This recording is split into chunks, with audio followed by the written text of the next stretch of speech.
Donc bonsoir à tous. Moi, comme on vous l'a dit, je travaille aux urgences de la Timone, juste à côté, dans le service du professeur Michelet. Et donc on m'a demandé de vous parler d'échographie thoracique. Alors vous allez voir, je vais essayer de montrer un peu tout ce qu'on peut faire avec l'échographie thoracique. Donc ce ne sera pas que pulmonaire et pas que diagnostic, notamment aux urgences, parce qu'on a en effet une problématique pour obtenir des scanners, et en particulier dans les infections pulmonaires. Alors cette technique, j'ai voulu vous la présenter un petit peu parce que je pense qu'elle n'est pas très bien connue. Elle a été essentiellement décrite par un médecin parisien, pour le coup, qui s'appelle le docteur Lichtenstein, qui a décrit 7 principes de base. Et le premier, c'est qu'un appareil simple est parfaitement adéquat.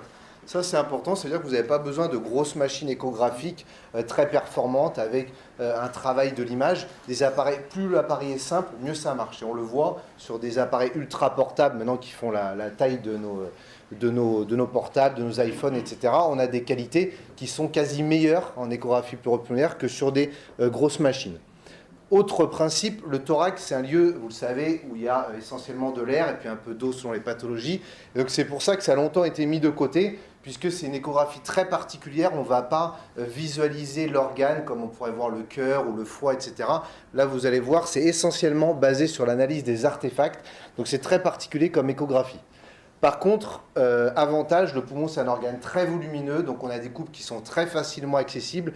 Et par conséquent, notamment, vous aurez une courbe d'apprentissage assez rapide, contrairement par exemple à l'échographie cardiaque. Donc comment ça se passe ? Eh ben, vous avez 3 zones que vous étudiez sur chaque poumon. Donc votre patient est en position demi-assise ou même allongée. La première étude, c'est l'étude antérieure qui se situe au niveau de la ligne médioclaviculaire. Donc vous avez votre sonde d'échographie dans la main, position longitudinale avec le repère vers la tête du patient. Et donc cette zone va être divisé en parties supérieure-inférieure. Donc supérieur, c'est premier et deuxième espace intercostal, et inférieur, troisième, quatrième, voire cinquième espace intercostal à droite. Donc tout ça va très vite. Ensuite, vous avez l'étude latérale, donc au niveau de la ligne axillaire moyenne, et enfin l'étude postérieure au niveau de la ligne axillaire postérieure. Et chaque zone est séparée en supérieur-inférieur, ce qui vous fait 6 zones de chaque côté, donc 12 zones au total, et ce qui vous permet une évaluation très complète du poumon. Donc ça se réalise normalement quand on maîtrise la technique en maximum 5 minutes. Au début, vous allez mettre 10 minutes. C'est très très rapide à réaliser, ça va très vite puisqu'on passe d'un espace intercostal à l'autre. La première chose à visualiser, c'est la ligne pleurale. Alors la ligne pleurale, qu'est-ce que c'est ? C'est l'accollement de la plèvre viscérale sur la plèvre pariétale, et ça serait représenté en échographie par cette ligne hyperéchogène horizontale qui est entourée des 2 arcs costaux avec leur cône d'ombre postérieur, puisque l'entièreté des ultrasons rebondit sur l'os. Et puis si vous avez beaucoup d'imagination, ça c'est censé représenter une chauve-souris. En tout cas, lorsque vous voyez cette ligne pleurale, vous êtes au bon endroit, vous pouvez analyser votre espace intercostal. On parle d'études dynamiques puisque le fait que ces 2 plèvres soient collées, c'est représenté sur la radiologie, sur l'échographie. Là, vous avez la vidéo qui doit sauter, par cet aspect de glissement, cet aspect de balancier. Lorsque vous avez ça, c'est que les 2 plèvres sont bien accolées. Si vous aviez juste une ligne fixe qui ne bouge pas, c'est qu'il y a, jusqu'à preuve du contraire, de l'air, donc un pneumothorax, et donc ça n'a rien à voir avec ce que je veux vous raconter. Mais la première chose, c'est pas le sujet de ce soir, mais bon, il faut le savoir, la première chose à regarder, c'est la présence de cette ligne pleurale, et voir si cette ligne pleurale bouge ou glisse correctement. Ensuite, comme je vous l'ai dit, c'est basé sur l'analyse des artefacts. On a 2 principaux artefacts. Le premier, c'est ce qu'on appelle la ligne A. La ligne A, qu'est-ce que c'est ? Ça, c'est un poumon qui est considéré comme normal. Je suis désolé pour la vidéo, je ne sais pas pourquoi ça saute. Lorsque vous avez un poumon qui est normal, vous avez une aération normale, il est constitué essentiellement d'air. Donc l'ultrason va passer donc par le tissu, va passer la plèvre pariétale, puis viscérale, et à cause de l'interface entre les alvéoles qui sont essentiellement de l'air et le tissu, l'ensemble des ultrasons va faire demi-tour.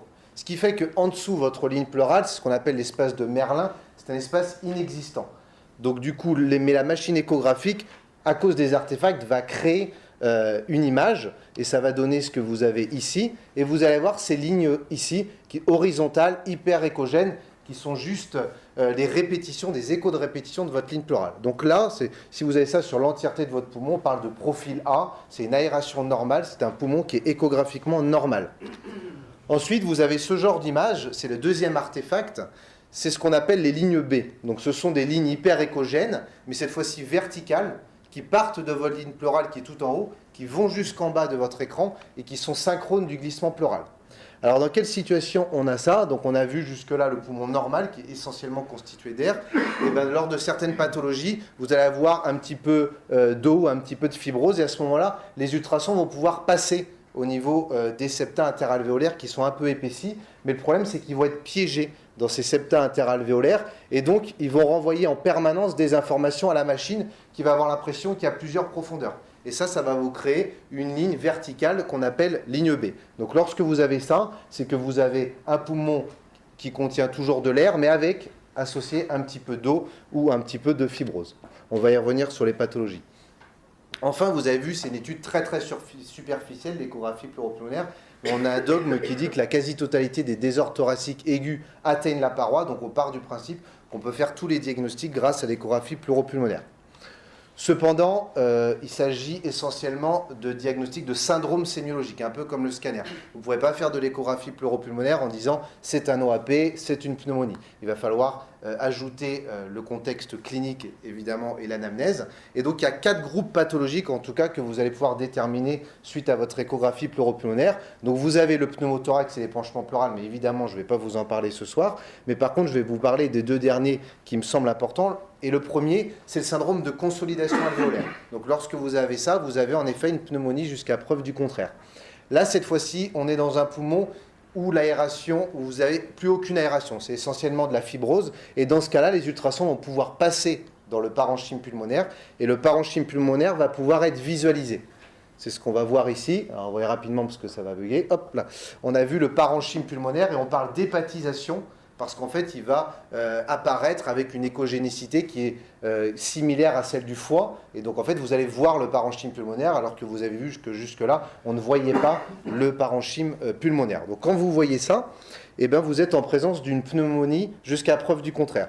Et ce qu'on peut visualiser également, c'est des petits points, comme ça, des images punctiformes hyper échogènes à l'intérieur de cette consolidation. C'est ce qu'on appelle des bronchogrammes aériques, et ça nous permet de faire la différence entre les atelectasies et les consolidations d'origine infectieuse. Lorsque vous avez une atelectasie, ces petites images, ces petits points vont être plutôt statiques, alors que dans le cadre de la consolidation infectieuse, ils vont se mobiliser avec l'inspiration. Donc ça, c'est la première chose à rechercher lorsque vous suspectez une pneumonie. Deuxième chose, je suis encore désolé pour ces vidéos, c'est ce qu'on appelle le syndrome interstitiel, qui est formé par les fameuses lignes B dont je vous parlais tout à l'heure, vous voyez, qui sont synchrones du glissement pleural. Hop, voilà, ici. Voilà, et qui vont jusqu'en bas de votre écran, d'accord? Et lorsque vous avez ces lignes B de façon diffuse et bilatérale, et donc il faut que ce soit au moins 2 coupes de chaque côté du poumon, on parle de syndrome interstitiel échographique. Et ce syndrome interstitiel échographique, ça correspond à 4 pathologies, à savoir l'OAP, donc chez nous c'est souvent ça, soit l'œdème lésionnel, donc le SDRA, soit les pneumopathies interstitielles, donc là typiquement, par exemple nos grippes surinfectées en ce moment, on va avoir ce genre d'image avec des lignes B de chaque côté des poumons. Et puis c'est une des limites de l'examen, on peut avoir ça dans quelques pathologies pulmonaires chroniques, comme la fibrose pulmonaire.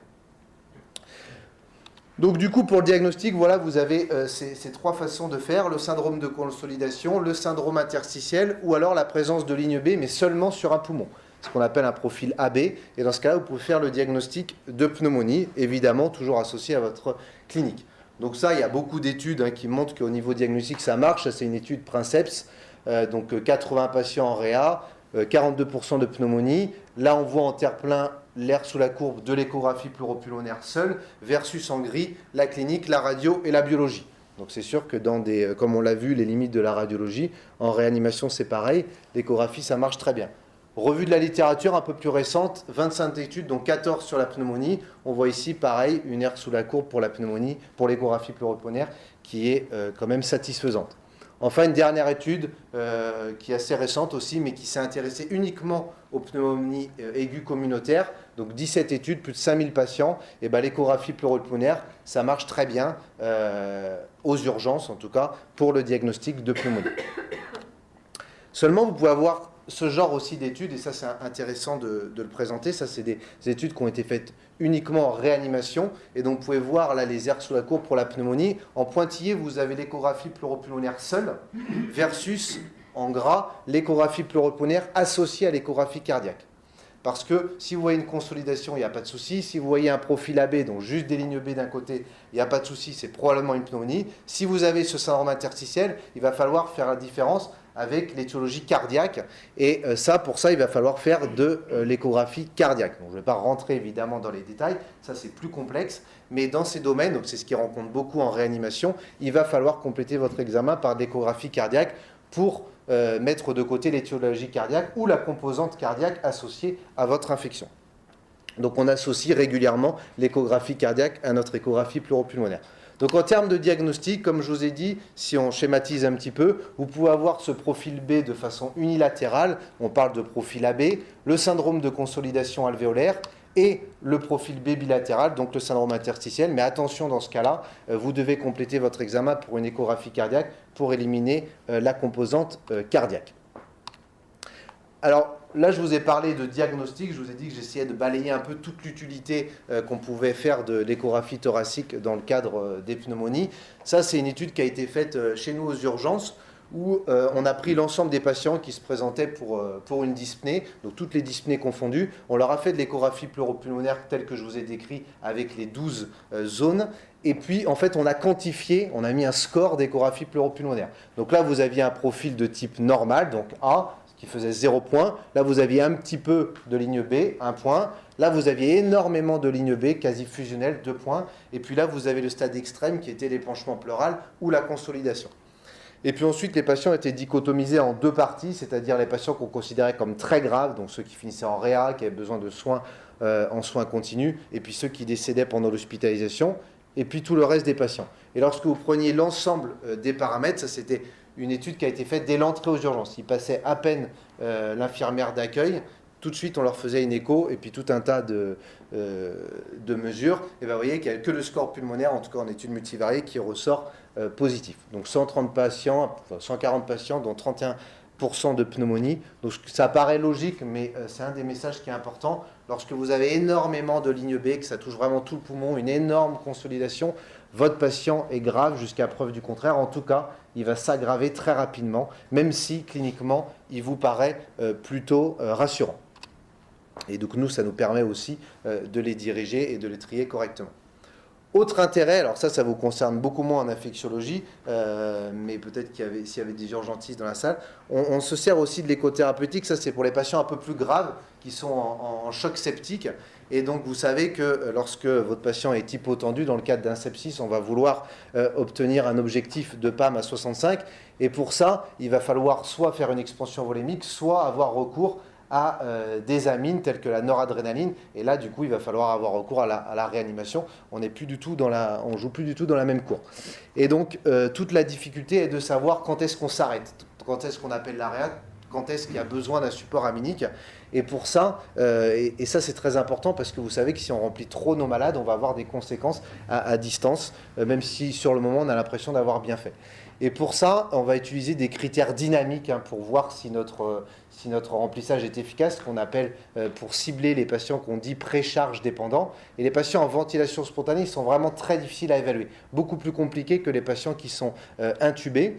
Et donc là, l'échographie a toute sa place, et notamment l'échographie cardiaque, donc on l'utilise énormément, avec notamment le calcul de l'ITV sous-aortique. Alors je ne vais pas rentrer dans les détails, mais je trouve intéressant quand même de vous le présenter pour savoir ce qui est fait régulièrement. Alors qu'est-ce que c'est que l'ITV sous-aortique ? C'est juste un Doppler qui est au niveau de la valve aortique, ce qu'on appelle l'intégrale temps-vitesse. Et lorsqu'on le multiplie à la surface de chambre de chasse du ventricule gauche, c'est une mesure très simple, ça vous donne le volume d'éjection. Et donc associé à la fréquence cardiaque, ça vous donne le débit cardiaque. Et comment est défini un patient précharge dépendant ? C'est sa capacité à augmenter de 15% son débit cardiaque en réponse à un remplissage. D'accord ? Et donc chez un patient que vous recevez, hypotendu, vous imaginez bien que la fréquence cardiaque, elle va rarement passer de 90 à 150, donc elle va peu évoluer, que la surface de chambre, chez le même malade, c'est une mesure, ce sera toujours la même. Donc il n'y a que cette mesure qui va évoluer. Et nous, ça nous permet de bien classifier ces patients. Et on utilise une des techniques qui s'appelle le Mini Fluid Challenge. C'est une technique très simple.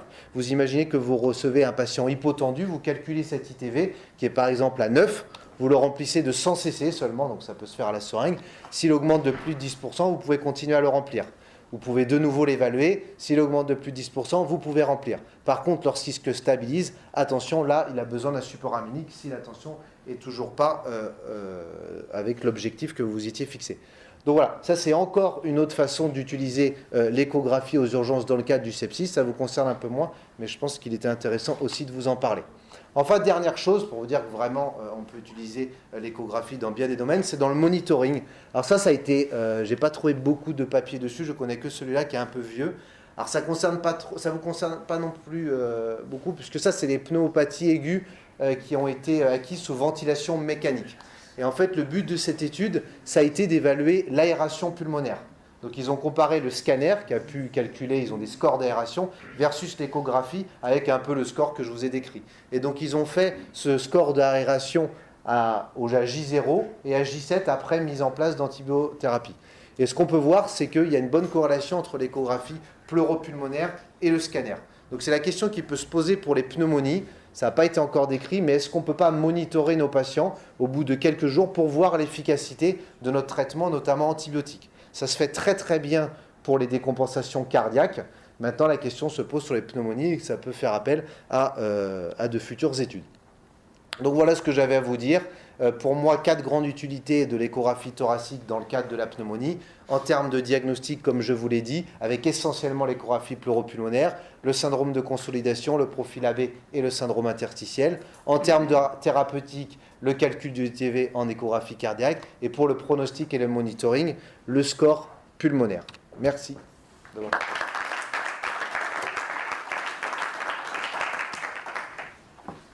que vous avez... Tu gardes les images? Oui. En général, sur l'écho... Tu les mets sur le dossier?